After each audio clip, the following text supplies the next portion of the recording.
Hello student, आज का new topic है हमारा केमिकल काइनेटिक्स। ये भी फिजिकल केमिस्ट्री का चैप्टर है। तो व्हाट इज केमिकल काइनेटिक्स? आपने जैसे कोई टू व्हीलर मूव कर रही है, फोर व्हीलर मूव कर रही है, तो फिजिक्स में आप पढ़ते हैं क्या? इसकी स्पीड कैलकुलेट करते हैं, वेलोसिटी कैलकुलेट करते हैं, एक्सेलरेशन कैलकुलेट करते हैं। सिमिलरली जब कोई रिएक्शन होती है तो उस रिएक्शन का भी हम स्पीड कैलकुलेट करते हैं। उस रिएक्शन की क्या कैलकुलेट करेंगे? Speed. This is called also rate of reaction, और इसको हम लोग क्या बोलते हैं? रेट ऑफ रिएक्शन बोलते हैं। Speed of reaction, rate of reaction. आपने कई बार सुना भी होगा कि रिएक्शन बहुत फास्ट हो गई, रिएक्शन बहुत वाइब्रस है, रिएक्शन बहुत स्लो है। तो ये जो है ये हम रेट की बात करते हैं कि रिएक्शन की स्पीड क्या है, रेट क्या है। तो the branch of chemistry in which we do the study about speed of reaction and rate of reaction is known as chemical kinetics। इसको हम लोग क्या बोलते हैं? chemical kinetics। केमिस्ट्री की वो ब्रांच जिसमें हम स्पीड ऑफ रिएक्शन के बारे में, रेट ऑफ रिएक्शन के बारे में पढ़ते हैं, उसको हम लोग क्या बोलते हैं? chemical kinetics। साथ साथ में इस चैप्टर में हम वो सारे फैक्टर को वन बाय वन स्टडी भी करेंगे जो किसी रेट ऑफ रिएक्शन को क्या करते हैं? अफेक्ट करते हैं। जैसे एज एग्जांपल टेम्परेचर, आपने सुना होगा टेम्परेचर रेट ऑफ रिएक्शन को बढ़ा देता है। इन सम केसेस रिएक्शन में एंडोथर्मिक रिएक्शन है तो टेम्परेचर जब आप इंक्रीज करेंगे तो ये रिएक्शन की स्पीड क्या हो जाती है? बढ़ जाती है। सिमिलर मैनर में प्रेशर है भी है आपका, कैटलिस्ट भी है आपका, ओरिएंटेशन है। किसी रिएक्शन में ओरिएंटेशन मैटर करता है। तो chemical kinetics is the branch of chemistry in which we deal the study about speed of reaction or rate of reaction and all those factor which affect the rate of reaction। साथ में उन सारे factor को हम पढ़ते हैं जो rate of reaction को क्या करते हैं? अफेक्ट करते हैं। इसमें हम कैलकुलेट क्या करते हैं? एवरेज रेट कैलकुलेट करते हैं। इसको मैं समझाने के लिए, रेट कैसे कैलकुलेट करते हैं इसको समझाने के लिए हम लोग पहले एक एग्जांपल पे आते हैं। Let's suppose R is a reactant. R एक क्या आपका? रिएक्टेंट है। P क्या आपका? प्रोडक्ट है। एक रिएक्शन है जिसमें R रिएक्टेंट और P क्या है? प्रोडक्ट। रिएक्शन को स्टार्ट जब करते हैं, जब भी हम किसी रिएक्शन को स्टार्ट करते हैं उस टाइम इंटरवल को हम क्या लेंगे? At t equal to 0। ये आपका स्टार्टिंग पॉइंट है when we start the reaction.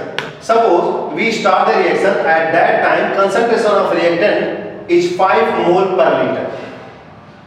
कितना है? 5 मोल पर लीटर। अब जब रिएक्शन स्टार्ट होती है, कोई भी जब रिएक्शन स्टार्ट होगी उस समय रिएक्टेंट मैक्सिमम होगा, प्रोडक्ट क्या होगा? 0, क्योंकि रिएक्शन स्टार्ट हो रही है। धीरे धीरे यही रिएक्टेंट प्रोडक्ट में चेंज होता है। After time t equal to 20 second हमने देखा कि concentration of reactant become 3 mole per litre. It means some of the reactant molecule change into product and here you can see that 2 mole per liter। First of all, at time t equal to 0, the concentration of product will be 0.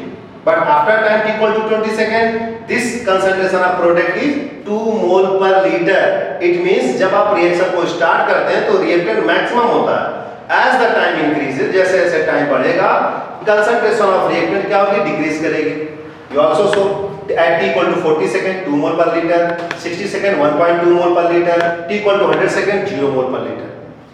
At time t equal to 100 second 0 mole per litre. जब reactant 0 हो जाए means हम क्या बोलेंगे? Whole reactant will be converted into product. जो आपका reactant है वो किसमें कन्वर्ट हो गया? प्रोडक्ट में। और this we can say that reaction क्या हो गई? कंप्लीट हो गई। हम इसको बोलेंगे कि रिएक्शन क्या हो गई? कंप्लीट हो गई। तो at time t equal to 0 reactant will be maximum, reactant maximum होगा। At time t equal to 100 second जब रिएक्शन कंप्लीट हो गया तो हमने देखा कि प्रोडक्ट क्या हो गया? मैक्सिमम हो गया। अब इसको हम कैसे कैलकुलेट करेंगे? This is called, first of all we calculate average rate. What is average rate? Change in concentration of reactant in a given interval of time t। You know delta sign किसके लिए होता है? Change के लिए होता है। अब ये चेंज कैसे निकालेंगे हम? At time t equal to 0 reactant 5 mole था, after time equal to 20 second 3 mole per litre. तो हमने माइनस को लगाया। आप देखो क्या किसी गाड़ी की स्पीड निगेटिव होगी? स्पीड कभी भी निगेटिव नहीं होती है। स्पीड, रेट, वेलोसिटी कभी भी टू व्हीलर, फोर व्हीलर किसी की भी स्पीड कभी निगेटिव नहीं होती। हमने निगेटिव यहां इसलिए लगाया हुआ है क्योंकि रिएक्टेंट की फाइनल कंसंट्रेशन डिक्रीज कर रही है। तो जब आप कैलकुलेट करेंगे तो रेट निगेटिव आ जाएगा। This is not possible. So minus this is change in concentration of reactant is R2 minus R0। या R1 हम ले सकते हैं, इसको हम R1 ले सकते हैं, ये फर्स्ट ये इनिशियल टाइम 0 ले लिया हमने, 1 ले लिया, 2 ले लिया, 3 ले लिया, 4, ये कंडीशन हमने ले लिया। ये एक्सपेरिमेंट जैसे जैसे चेंज होता है। तो टाइम इंटरवल कितना है? टाइम इंटरवल आपका 0 to 20 सेकंड हो गया। अब आप देखो कितना हो गया, R1 3 है, माइनस साइन 3 माइनस 5, टाइम कितना हुआ 20 सेकंड, कितना आ गया -2, माइनस क्या हो गया +2, 2/20 कितना आ गया 1/10। ये कितनी वैल्यू आई 1/10। What is 1/10? अब देखो रिएक्टेंट की कंसंट्रेशन मोल पर लीटर, रिएक्टेंट की unit mole per litre, time second में, तो एवरेज रेट की यूनिट क्या आएगी मोल पर लीटर पर सेकंड आएगी। क्या आएगी मोल पर लीटर पर second. You can also calculate it through change in concentration of product। आप change in concentration of product के थ्रू भी इसको आप कैलकुलेट कर सकते हो। इससे आसान भी होगा। आप देखो यहाँ फाइनल ज्यादा है, इनिशियल कम है, तो आप सिंपल है 2 final minus initial upon time interval 20, again this is 1/10 mole per litre पर सेकेंड। अगर आपका टाइम मिनट में है तो हम मिनट में लिख लेंगे, अगर आपका टाइम आवर में है तो हम आवर में लिख लेंगे, अगर आपका टाइम ईयर में है, जैसे some of the reaction, some of the decay reaction, disintegration reaction, radioactive element का जो डिसइंटीग्रेशन होता है वो ईयर में कैलकुलेट किया जाता है, तो टाइम आप ईयर भी ले सकते हैं। तो इस तरह से हम ये देख रहे हैं कि ये जो यूनिट है एवरेज रेट की मोल पर लीटर पर सेकंड भी होगी, मोल पर लीटर पर मिनट भी होगी और मोल पर लीटर पर आवर भी होगी। तो आप टाइम जिस हिसाब से लेंगे टाइम उस हिसाब से क्या होगी इसकी यूनिट होगी एवरेज रेट की। तो हमने देखा कि ये हम एवरेज रेट कैलकुलेट कर रहे हैं और एवरेज रेट को we can calculate the average rate of reaction through change in concentration of reactant, through change in concentration of product. दोनों की वैल्यू क्या आती है सेम आती है, कोई भी फर्क नहीं पड़ता। हमने माइनस क्यों लिया? ताकि रेट निगेटिव ना आए। अंडरस्टूड? अब अगर हम इसको ग्राफ के थ्रू क्लियर करना चाहते हैं तो ग्राफ के थ्रू भी हम क्लियर कर सकते हैं। आप देखो यहाँ पर, यहाँ हमने लिख दिया कंसंट्रेशन, हमने क्या लिख दिया कंसंट्रेशन, और ये क्या लिख दिया टाइम फेज लिख दिया। अब ये हम ग्राफ प्लॉट कर रहे हैं, इस ग्राफ में हमने क्या लिया, ये टाइम इंटरवल यहाँ क्या है 0, यहाँ हमने क्या लिया 100 सेकेंड, क्या लिया 100 सेकेंड। ये रिएक्टेंट का ग्राफ है, किसका ग्राफ है रिएक्टेंट का।